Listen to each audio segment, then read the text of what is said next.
نحمده ونصلي على رسوله الكريم أما بعد فأعوذ بالله من الشيطان الرجيم بسم الله الرحمن الرحيم ربي يسر ولا تعسر وتمم بالخير وبك نستعين السلام علیکم ورحمۃ اللہ وبرکاتہ۔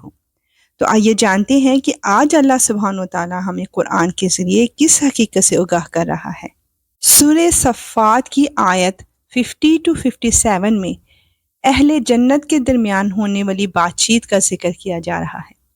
پھر جنتی لوگ ایک دوسرے کی طرف متوجہ ہو کر آپس میں سوالات کریں گے۔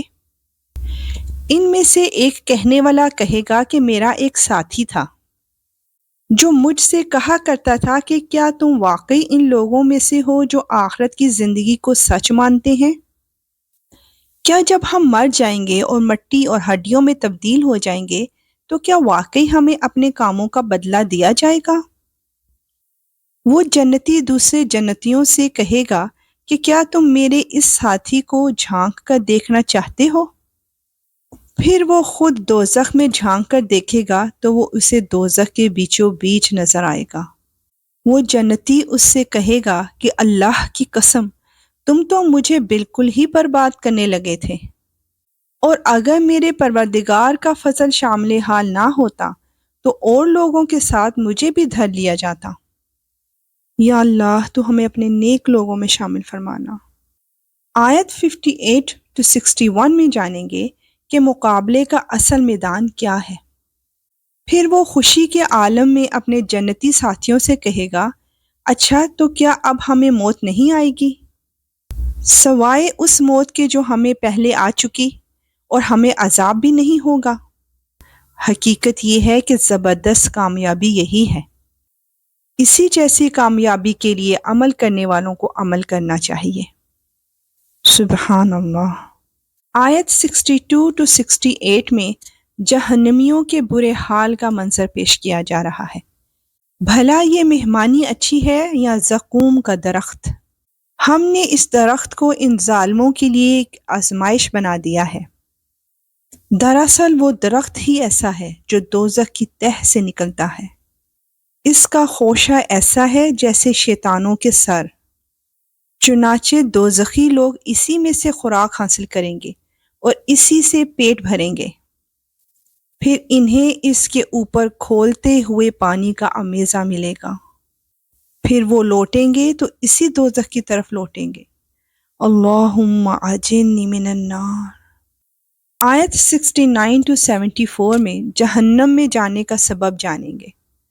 انہوں نے اپنے باپ دادوں کو گمراہی کی حالت میں پایا تھا، چنانچہ یہ انہی کے نقش قدم پر لپک لپک کر دوڑتے رہے، اور ان سے پہلے جو لوگ گزر چکے ہیں ان میں سے اکثر لوگ بھی گمراہ ہوئے، اور حقیقت یہ ہے کہ ہم نے ان کے درمیان خبردار کرنے والے پیغمبر بھیجے تھے۔ اب دیکھ لو کہ جن کو خبردار کیا گیا تھا ان کا انجام کیسا ہوا۔ البتہ جو اللہ کے برگزیدہ بندے تھے وہ محفوظ رہے، الحمدللہ۔ آیت 75 to 86 میں حضرت نوح علیہ السلام کی عظمت کے متعلق جانیں گے۔ اور نوح علیہ السلام نے ہمیں پکارا تھا تو دیکھ لو کہ ہم پکار کا کتنا اچھا جواب دینے والے ہیں، اور ہم نے انہیں اور ان کے گھر والوں کو بڑے کرب سے نجات دی، اور ہم نے ان کی نسل ہی کو باقی رکھا۔ اور جو لوگ ان کے بعد آئے ان میں یہ روایت قائم کی کہ وہ یہ کہا کریں کہ سلام ہو نوح علیہ السلام پر دنیا جہاں کے لوگوں میں، آمین۔ ہم نیک عمل کرنے والوں کو اسی طرح صلہ دیتے ہیں، بے شک وہ ہمارے مومن بندوں میں سے تھے۔ پھر ہم نے دوسرے لوگوں کو پانی میں غرق کر دیا، اور انہی کے طریقے پر چلنے والوں میں یقیناً ابراہیم علیہ السلام بھی تھے، جب وہ اپنے پروردگار کے پاس صاف ستھرا دل لے کر آئے۔ جب انہوں نے اپنے باپ اور اپنی قوم سے کہا کہ تم کن چیزوں کی عبادت کرتے ہو؟ کیا اللہ کو چھوڑ کر جھوٹ موٹ کے خدا چاہتے ہو؟ آیت 87 to 98 میں ہم جانیں گے کہ حضرت ابراہیم علیہ السلام کا مشرکوں اور ان کے معبودوں کے ساتھ کیا رویہ تھا۔ تو پھر جو ذات سارے جہانوں کو پالنے والی ہے، اس کے متعلق تمہارا کیا خیال ہے؟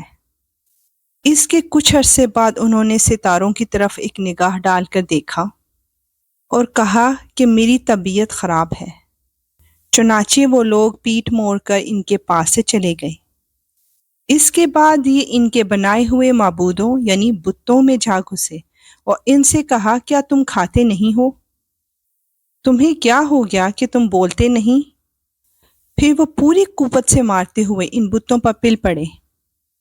اس پر ان کی قوم کے لوگ ان کے پاس دوڑے ہوئے آئے۔ ابراہیم علیہ السلام نے کہا کیا تم ان بتوں کو پوجتے ہو جنہیں خود تراشتے ہو؟ حالانکہ اللہ نے تمہیں بھی پیدا کیا ہے اور جو کچھ تم بناتے ہو اس کو بھی۔ ان لوگوں نے کہا ابراہیم علیہ السلام کے لیے ایک عمارت بناؤ اور اسے دھکتی ہوئی آگ میں پھینک دو۔ اس طرح انہوں نے ابراہیم علیہ السلام کے خلاف ایک بڑا منصوبہ بنانا چاہا، لیکن ہم نے انہیں نیچا دکھا دیا۔ الحمدللہ۔